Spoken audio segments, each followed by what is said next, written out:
विकास, विकास कौन है? अच्छा, विकास। विकास ने तो ज़िंदगी को बहुत करीब से देखा, परेशानी, मजबूरी, ख़राब हालात। क्योंकि देखो इंसान की जितनी, मैं ये बेटा बार बार बोलती हूँ, जो 18 वाले हैं ना, उनको पता नहीं है भाई स्ट्रगल क्या होता है। चाहे कितनी ख़राब हालात हो, जब आपके कंधों पे उम्र के साथ साथ बोझ बढ़ता है ना, तो आप ज़्यादा परेशान होने लगते हैं। उम्र बढ़ने पर खर्चे आपसे संभलते नहीं हैं अगर आप अच्छी जॉब में नहीं हैं। जब ये हमारे पास आए तो इनका अपना परिवार था खुद का, जिसमें बच्चों के भी खर्चे, और बच्चा ना वो नहीं जानता कि पिताजी के पास पैसे नहीं है। उसने तो मार्केट जाके जिद करनी ही करनी है। वो रोज़ कहेगा मुझे चॉकलेट दिलाओ, आइसक्रीम लेके आना, पापा घुमा के लाओ। उस टाइम जब अपने बच्चे की इन अरमानों का गला घोटना पड़ता है तो कितना जी दुखी होता है, ये सिर्फ वही समझ सकते हैं जिसने इसको झेला है। इसलिए मैं कहती हूँ क्लास में जो 18-19 के लड़के बातें करते रहते हैं ना कि बेटा पढ़ लो, जिंदगी की मार जो होती है ना बड़ी भयानक होती है। भगवान ना करे तुम लोगों को मार पड़े, लेकिन फिर भी अपने कंधों की मजबूती इतनी रखना कि जिंदगी में दिक्कत आए तो तुम उसको आसानी से आगे ले जाओ लाइफ को, वो दिक्कत तुम्हें भार ना दिखे। तो इनकी कहानी इन्हीं से सुनते हैं।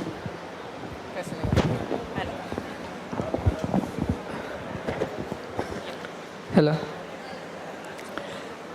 सबसे पहले तो मैं कुछ लोगों का धन्यवाद करना चाहूँगा। मेरा दोस्त था, राहुल जांगड़ा नाम था, उसने मुझे सबसे पहले मैम की वीडियो दिखाई थी।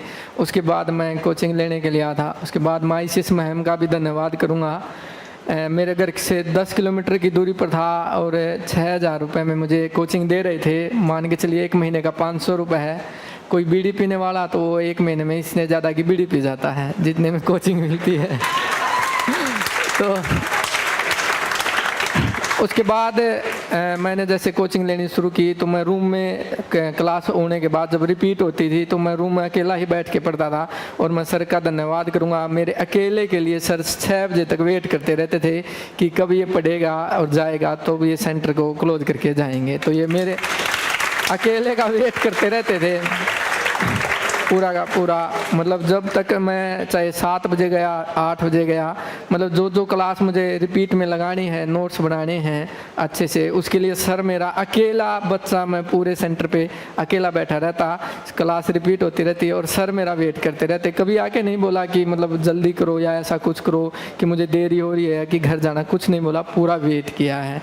एक बात और आप लोगों को मैं बोलना चाहूँगा, मेरी वाइफ थी, उसने मुझे बोला कि आप कोचिंग लीजिए, घर का जो होगा, जो भी ताने मारेंगे घर वाले, सभी को पता, अगर कोई शादीशुदा तो मारते हैं ताने घर वाले, तो बोली कि मैं झेल लूँगी, तो आप कोचिंग लीजिए। एक बार चाहता हूँ आप लोग क्लैपिंग करें इसके लिए सारे के सारे।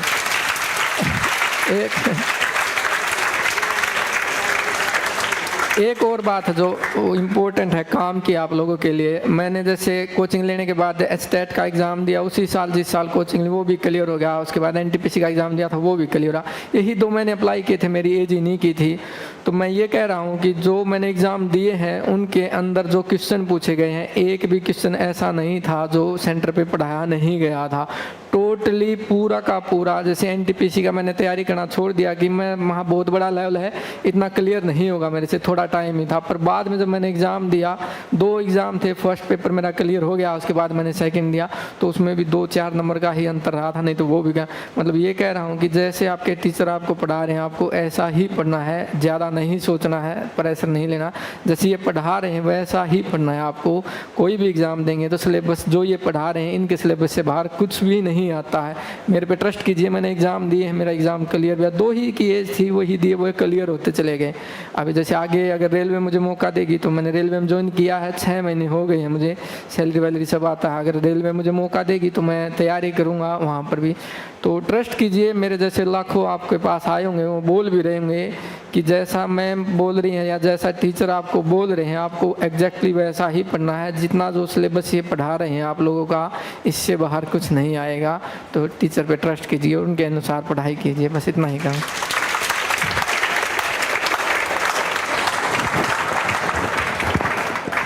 तुम्हारी वाइफ का नाम क्या है बेटा? शीतल नाम है मैम। शीतल।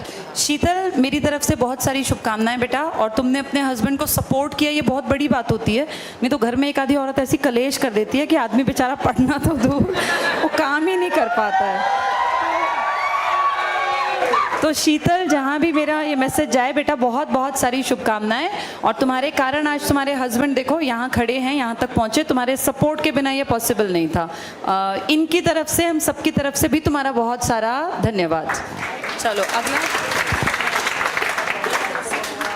खा लेंगे आप, ये ले पकड़ो बेटा। हाँ, इस घड़ी का सपना देखना होता है और फिर इस सपने को अचीव करना होता है। ये ले बेटा।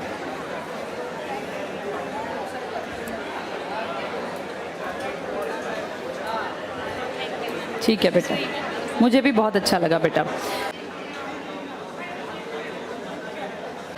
चलो बेटा, नीचे की क्लास में पहुंचो सर, आप इनको लेके बच्चों को, फिर मैं मिलती हूँ। हम भी ऐसे मतलब सोचते थे, अगर कोई आता ना स्टूडेंट, हाँ हाँ हाँ, पीछे बैठे बैठे रो पड़ते थे, ऐसे सोच के कि कभी हम भी आए। आज तुम भी आ गए, इसलिए कहते हैं जो सोचते हैं अच्छी पॉजिटिव चीज़ें वो हो जाती हैं।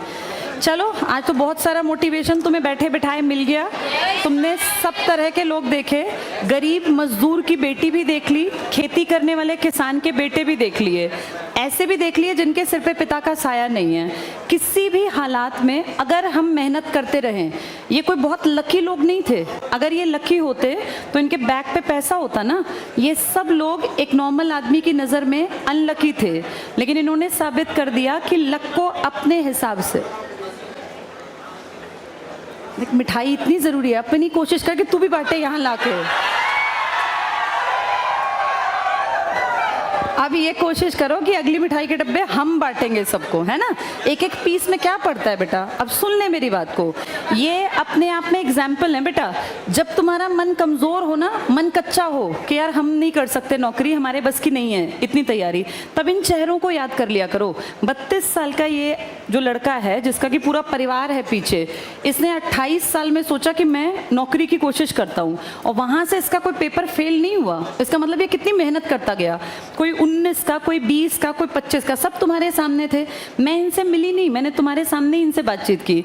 इन सब से ये सीख मिलती है कि किसी भी हालात में, किसी भी उम्र में अगर आदमी विल पावर बना लेना कि मुझे आगे निकलना है, तो कोई भी परिस्थिति आपको रोक नहीं सकती। आप कुछ भी हासिल कर सकते हैं, बस अपने हालातों से लड़के। अब जो लड़का सुबह उठ के खाना भी बना रहा है, झाड़ू पोछा कर रहा है, कपड़े धो रहा है, इसके घर में कोई सुविधा नहीं होगी बेटा, इसको सब सुविधाएं खुद जुटानी है। लेकिन इसने इतनी काबिलियत हासिल कर ली कि अब ये वॉशिंग मशीन भी ले लेगा। ये काम पे एक औरत को 5,000 रुपये में अपने घर का खाना बनाने के लिए एक इस तरह की ना मिल जाती हैं कहीं भी।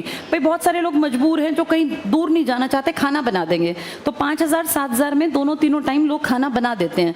कम से कम इसकी माँ की जिंदगी भर की रोटी का जुगाड़ ये लड़का करने के लायक हो गया।